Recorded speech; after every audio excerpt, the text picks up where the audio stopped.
আসসালামু আলাইকুম প্রিয় দর্শক, সানিয়া কবির রেসিপির আজকের পর্বে সবাইকে স্বাগতম জানাচ্ছি। ইফতারিতে ঝটপট মাত্র 10 মিনিটে বানিয়ে নেওয়া যাবে, তাও আবার ঘরোয়া মশলা দিয়ে ভীষণ মজার একটা চিকেন ফ্রাই তৈরি করার রেসিপি শেয়ার করছি। এই চিকেন ফ্রাইটা ঘরোয়া মশলা দিয়ে তৈরি করলেও এটা খেতে কিন্তু খুবই মজার হয়। ইফতারিতে ঝটপট এই চিকেন ফ্রাইটা বানিয়ে পরিবেশন করলে বড়রা খেয়ে কিন্তু অনেক বেশি পছন্দ করবে, তবে বিশেষ করে বাচ্চারা খেয়ে আরো বেশি মজা পাবে।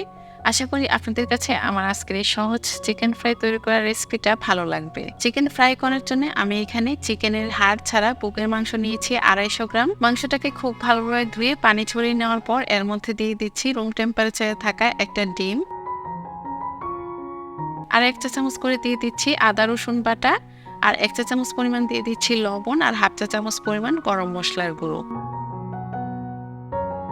দিয়ে দিচ্ছি 1 চা চামচ পরিমাণ লাল মরিচের গুঁড়ো, আর 1/2 চা চামচ পরিমাণ দিয়ে দিচ্ছি ধনিয়ার গুঁড়ো, আর 1/2 চা চামচ পরিমাণ দিয়ে দিচ্ছি জিরার গুঁড়ো।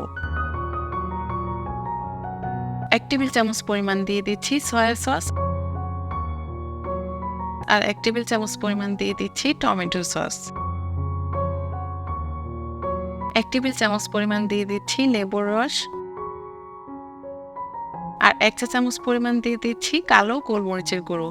আপনারা যদি মাংসটা ম্যারিনেট করে ফ্রিজে রাখতে চান তাহলে এই পর্যায়ে লেবুর রসটা দেওয়ার দরকার নেই, যখন চিকেনটা ফ্রাই করবেন তখন দিয়ে দিলেই হবে। আর এইভাবে মশলাটা মাখিয়ে কিন্তু এই চিকেনটা ডিপ ফ্রিজে রেখে সংরক্ষণ করতে পারবেন 1 মাসের মতো। এখন সবগুলো মশলা খুব ভালোভাবে নেড়েচেড়ে মিক্সড করে দিচ্ছি। আমি যেহেতু সাথে সাথে চিকেনটা ফ্রাই করে নিব, তাই লেবুর রসটা দিয়ে দিচ্ছি, আর সবগুলো মশলা খুব ভালোভাবে মিক্সড করে নেওয়ার পর এটাকে এক পাশে সরিয়ে রাখছি। আর চিকেনটাকে কোট করার জন্য এখানে একটা মিক্সিং বলে 1 কাপ পরিমাণ দিয়ে দিচ্ছি ময়দা, আর 1 টেবিল চামচ পরিমাণ দিয়ে দিচ্ছি কর্নফ্লাওয়ার। কর্নফ্লাওয়ারটা দিলে কিন্তু এই চিকেনটা অনেক বেশি ক্রিস্পি হবে। তবে হাতের কাছে কর্নফ্লাওয়ার না থাকলে এখানে সম পরিমাণ চালের গুঁড়ো দিলেও হবে। দিয়ে দিচ্ছি 1 চা চামচ পরিমাণ লবণ, আর দিয়ে দিচ্ছি 1/2 চা চামচ পরিমাণ কালো গোলমরিচের গুঁড়ো, আর 1/2 চা চামচ পরিমাণ দিয়ে দিচ্ছি লাল মরিচের গুঁড়ো। একটা হ্যান্ড উইক্স দিয়ে শুকনো উপকরণগুলো নেড়েচেড়ে খুব ভালোভাবে মিক্সড করে নেওয়ার পর আমি আগের থেকে যে চিকেনগুলো মশলা মেখে রেখেছিলাম সেগুলো এই ময়দার মিশ্রণের মধ্যে দিয়ে একটু ঘুরিয়ে নেওয়ার পর আলতো হাতে ময়দাটা মিক্সড করে নেওয়ার পর ময়দাটা ঝেড়ে নিয়েছি। আর এই একইভাবে কিন্তু সবগুলো চিকেন আমি কোট করে নেব ময়দার মধ্যে। এখন চলে যাচ্ছি এই চিকেনগুলোকে ফ্রাই করতে। চুলায় আগে থেকে একটা প্যানে পরিমাণ মতো তেল খুব ভালোভাবে গরম করে নিয়েছি। এখন এই গরম তেলের মধ্যে আমি চিকেনগুলোকে দিয়ে দিচ্ছি।